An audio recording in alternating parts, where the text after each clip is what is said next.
ಒಂದು ಪಾತ್ರೆಗೆ 650 gram boneless chicken ಹಾಕೊಂಡು ಅದಕ್ಕೆ ಅರ್ಧ ಚಮಚ ಅರಿಶಿನದ ಪುಡಿ, ಕುಟ್ಟಿರೋ ಕರಿಮೆಣಸು 2 ಚಮಚ, ವೈಟ್ ಪೆಪ್ಪರ್ ಅಂದ್ರೆ ಬಿಳಿ ಮೆಣಸಿನ ಪುಡಿ 1 ಚಮಚ,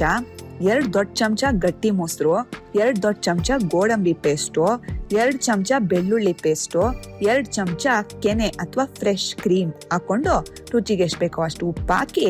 ಎಲ್ಲಾನು ಚೆನ್ನಾಗಿ ಕಲ್ಸ್ಕೊಂಡು 20 ನಿಮಿಷ ನೆನೆಯೋದಕ್ಕೆ ಬಿಟ್ಬಿಟ್ರಕ್ಕೋ. ಆಮೇಲೆ ಒಂದು ಪ್ಯಾನ್ನ ಬಿಸಿ ಮಾಡಿ 1 ದೊಡ್ಡ ಚಮಚ ತುಪ್ಪ, 1 ದೊಡ್ಡ ಚಮಚ ಎಣ್ಣೆ ಕಾಯಿಸ್ಕೊಂಡು ನೆನ್ಸಿಟ್ಟಿರೋ ಕೋಳಿ ಮಾಂಸನ ಹಾಕೊಂಡು ಅರ್ಧ ನಿಂಬೆ ಹಣ್ಣಿನ ರಸ ಹಾಕಿ ಒಂದ್ಸತಿ ಎಲ್ಲ ಮಿಕ್ಸ್ ಮಾಡಿ ಮೀಡಿಯಂ ಊರಿನಲ್ಲಿ ಮುಚ್ಚಿಟ್ಟು ಬೇಯೋದಕ್ಕೆ ಬಿಟ್ರಕ್ಕೋ. ಪ್ಯಾನ್ನ ಒಲೆ ಮೇಲಿಂದ ತೆಗೆದಿಟ್ಟು ಗ್ರಿಲ್ನ ಆ ಒಲೆ ಮೇಲಿಟ್ಟು ಕೋಳಿ ಮಾಂಸನ ಚೆನ್ನಾಗಿ ಸುಟ್ರ ಕೋಳಿ ಬೆಳ್ಳುಳ್ಳಿ ಟಿಕ್ಕಾ ರೆಡಿ.